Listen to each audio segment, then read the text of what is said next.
Everybody, today we're gonna read a story about chocolate. People around the world love chocolate. They love it so much that every year they eat more chocolate than any other sweet. If you have ever wondered where chocolate comes from and how it's made, then read on. Chocolate actually grows on trees, but you can't just pick a chunk of chocolate on the tree branch and eat it. The chocolate growing on trees looks, tastes, and smells nothing like the chocolate you eat. The tree that gives us chocolate is the cacao trees. Chocolate comes from beans that are found in large pots. Pots is like the long and thin parts on some plants. It's just like peas or other seed of found. Cacao trees grow where it's hot and wet. Mostly they grow near the equator. Today, most cacao trees are grown on farms. Cacao trees have lots of small flowers. Some of the flowers change to pods, but most do not. It takes 4 to 5 years before cacao trees begins to grow pods. Workers trims the branches to get the most pods from the trees. The pods change from green to the golden or reddish color as they ripen. Tucking rich pods from the cacao trees is the first step in making chocolate. Inside each pod are 20 to 50 beans. The chocolate beans are the tree's seeds. It takes a lot of beans and a lot of work to make chocolate. The pods are first gathered, then cut open with a large blade. The beans are then scooped out of the open pods. The beans are cream color and covered with the soft pulp. These beans are still very different from the chocolate you know. The pulp covered beans are put into pots or boxes or covered. They begin to change from a cream color to the purple color after contact with the air. The beans also change on the side inside in the process called fermentation. Fermentation is like the process in which the substance is broken down into the simple form, such as the creation of cheese and vinegars. After the beans have fermented, they are dried. As they dried, the beans are turned. Once the beans are dry, they are placed in large cloth bags and shipped to makers of chocolate. Making chocolate from the ferments. Dried beans is the complicated process. First, the beans needs to be cleaned. Then chocolate makers blend different kinds of beans together. This is to make sure the chocolate has just the right flavors. The beans are roasted in order to bring out the chocolate flavor. This is when the beans begin to smell like chocolate.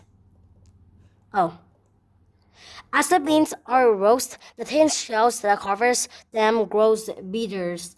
The beans pass through the machine that cracks these shells and blows away the pieces of shells with fans. After the shells are removed, only the meaty parts of the beans, called the nib, remains. The nib are ground up, and crushed until they become a liquid. The liquid is poured into malt, where it cools into a bar of bitters, unsweetened chocolate. The bars are then pressed until a yellow liquid called cocoa butters is removed. The cacao butter drains through the screens, and then it collects its to make a chocolate we eat. After the liquid cocoa butter is removed, the solid part of the bar is ground into a powder. Cocoa powder is sent to dairies and bakeries to flavored baked goods and dairy products. The chocolate we eat is made in the final step of mixing. The mixing takes place in machine with big rollers. Sugar, cacao powders, cocoa butters, and other ingredients are rolled and mixed until smooth. Ingredients is like a food item that goes into the dish or recipes. The smooth mixtures is poured into molds and cooled. After it's cooled and solidified, solid filled is like to change from a liquid or gases into a solid. The chocolate is warmed and packaged for sipping. So first is roasting, next is sealing, greening, next is mixing. After mixing, it is smoothing and pouring into the pots, and then cooling and then warping so it becomes chocolate. People in what is now Mexico were drinking chocolate 2,000 years ago. It was very bitter, a bit like coffee. In time, people brought cacao beans across the ocean to Spain, but chocolate only becomes popular in era once they start adding sugar in it. The invention of milk chocolate is made it more popular still. Once factories start making chocolate in the 17th, it's become a favorite treat in many countries. Do you think chocolate will still be popular 500 years from now? I think that because chocolate is like it's a very long process to make chocolate, and it's like it forms the cacao trees to chocolate, and then it's tastes sweet and it's popular. It's delicious. During mixing, cacao butter and cacao powders are mixed in.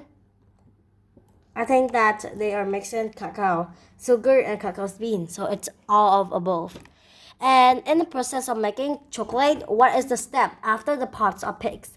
I think after the pots are picked, they will be cut open and with a large blade. And which of the following is the best summary? It's a statement for this book. I think this book they're gonna say that I think the best summary here is like the chocolate can be used in many foods and is favorite treat for many people all over the world. Okay, so to consume something, I think to consume is to eat and buy something. To produce is to make something. In what year is the first bar of chocolate sold? I think that in what year we have read it is 17th. So 16, so 657 is 16th century. Okay, so what conditions does the cacao trees need to grow well? I think that to grow well is like so wind and sun, and then full sunlight, and hot and wet. So I think it's all of both. And what are ingredients? Ingredients is like the different food items.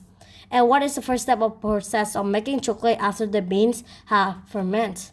So we have read it. So after the first steps, after the beans are fermented, is the beans need to be dried. Okay, next is what is the most of the chocolate made in factories today used for? And it's gonna be the chocolate candy because it's a chocolate. Okay, today's thanks for reading the story and doing the quiz with me. Thanks for watching.